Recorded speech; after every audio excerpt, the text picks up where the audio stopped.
So there is other news out there besides Erica Kirk, TPUSA. I mean, aren't you getting tired of hearing about this? You people in the conservative movement, you got to learn to get along. But there is other news out there, like this article over at the Washington Post: how to fix, remix, or erase America's most offensive monuments.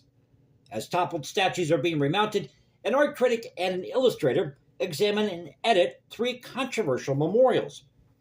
So we still have this ongoing debate with these memorials to, let's say, Abraham Lincoln, Robert E. Lee, Thomas Jefferson, George Washington.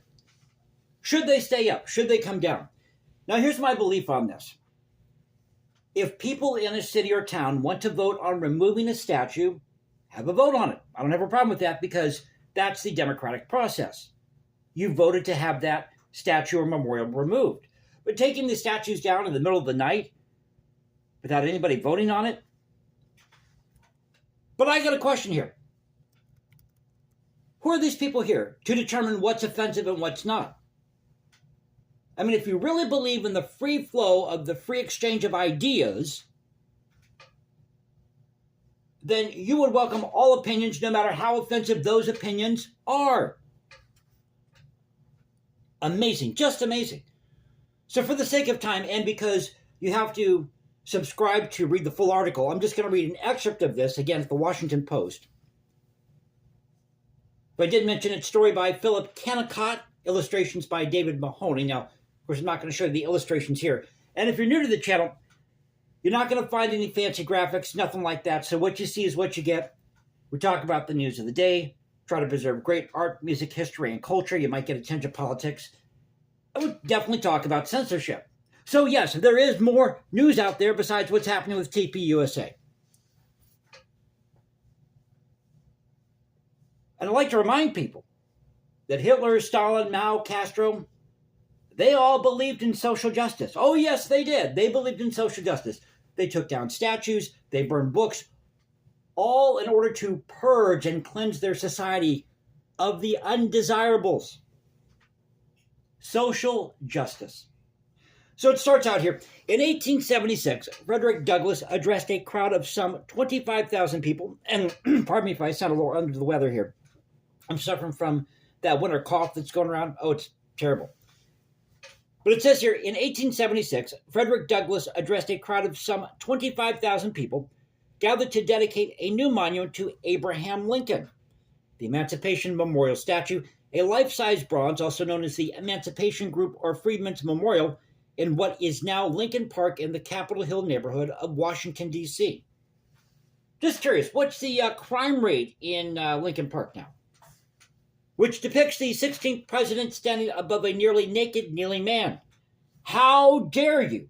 How dare you have a statue of Abraham Lincoln where, pardon me, a newly freed slave with his shackles removed is kneeling to Abraham Lincoln? Well, wait a minute. I thought you all praised Abraham Lincoln. He's a great emancipator, as it says here. He saved the nation. Well, we're really not a nation. We're a confederation of states / federal republic. But moving on, the speech was given on the April 14th anniversary of Lincoln's assassination, and the crowd remembered the president as the great emancipator, as a martyr, as the second father of the nation. Again, we are not a nation. Confederation of states, federal republic, that's what we are. And maybe we need to get back to that. Because if we got back to that, we wouldn't need organizations like TPUSA. Just my humble opinion here. Douglas's memories were more complicated. Lincoln was slow to embrace abolition, which is true. At least they acknowledge that.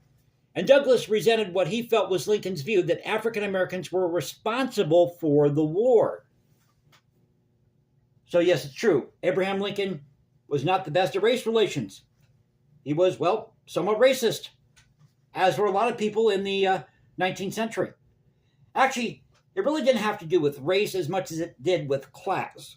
You can see this in Victorian England, pardon me again.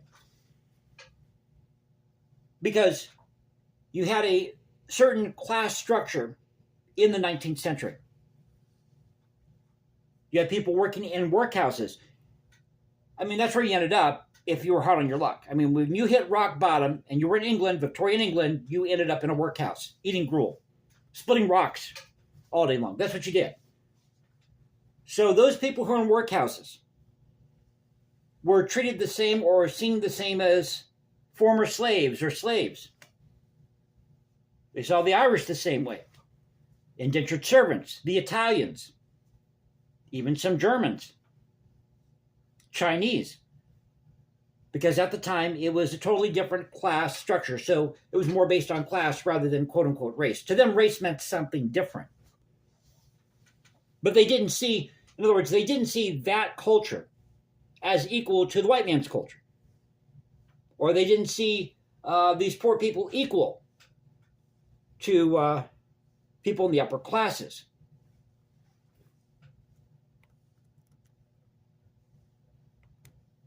The statue by sculptor, getting back to the article here, Thomas Ball, was condescending and patriarchal, depicting a dignified, majestic Lincoln offering as a gift what is properly a right. Freedom to a man who crouches in the dirt. A few days later, Douglas made his feelings explicit, writing words that mark a radical moment in the history of American memorials and monuments. Quote, "What I want to see before I die is a monument representing the Negro, not couchant on his knees like a four-footed animal, but erect on his feet like a man." So this story that somehow Frederick Douglass was on, these friendly terms with Abraham Lincoln, that's really not the case. I mean, they respected each other, but in a lot of ways, Abraham Lincoln chided Frederick Douglass. Douglass's critique remains vital today as radical permission to rethink, remake, repurpose, and reinterpret our memorial landscape. With President Donald Trump promising a new National Garden of Americans' heroes and the restoration of statues taken down following the 2020 Black Lives Matter protest. Here we go, going back to 2020. Black Lives Matter.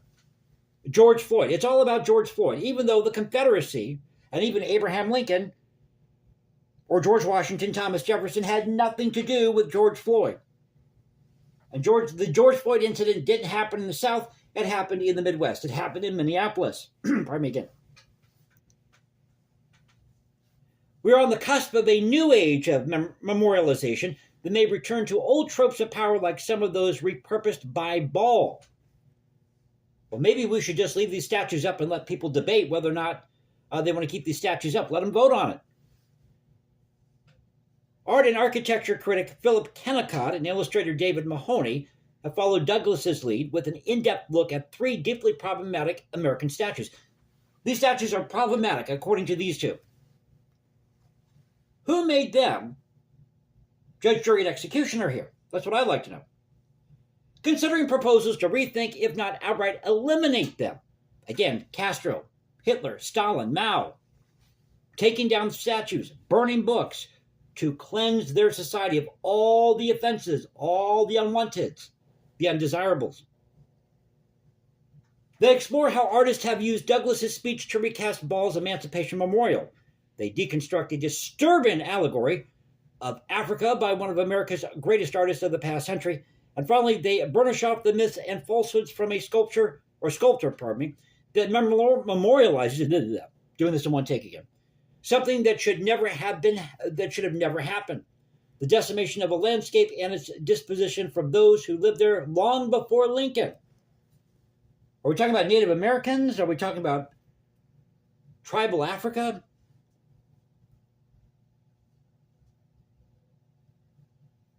And they include Douglass in this, or America even existing. As some political leaders double down on the old memorial language, they ask, what if we thought of our memorials as works in progress to be improved, edited, reconfigured, and even deleted? No, leave them as they are.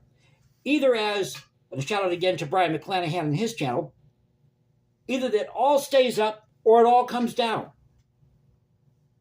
You got to make a choice here. It's one or the other.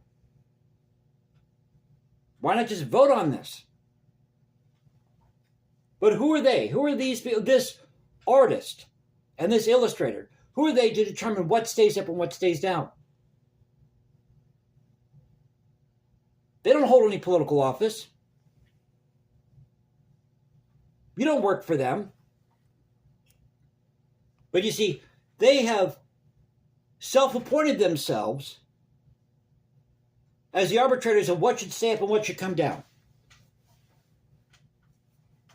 So no, we shouldn't be thinking of these memorials as works in progress to be improved, edited, reconfigured, or deleted. If you want to take them down, vote on it. So it goes on to say here, the crouching figure on Ball's sculpture rather. I keep mixing those words up, sorry. Sculpture was based on a real person, the formerly enslaved Archer Alexander, who had passed critical military information to Union troops during the Civil War. Alexander had attempted to escape slavery and was ultimately successful. Yet his service to the Union and his own struggle for emancipation are not depicted in the statue.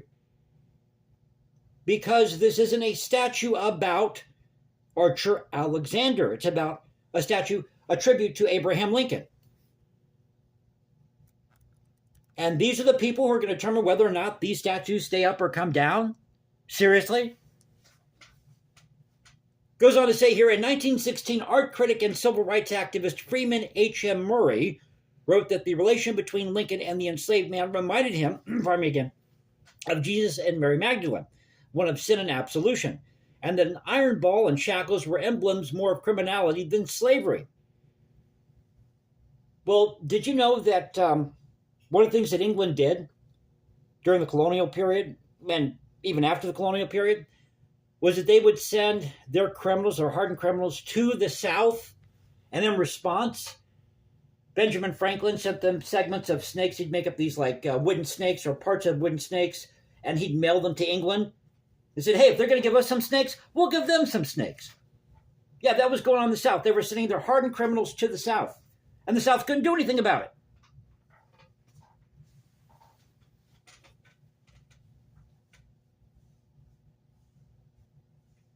Quote, considered simply as a memorial, it would have been improved perhaps by removing the naked slave altogether.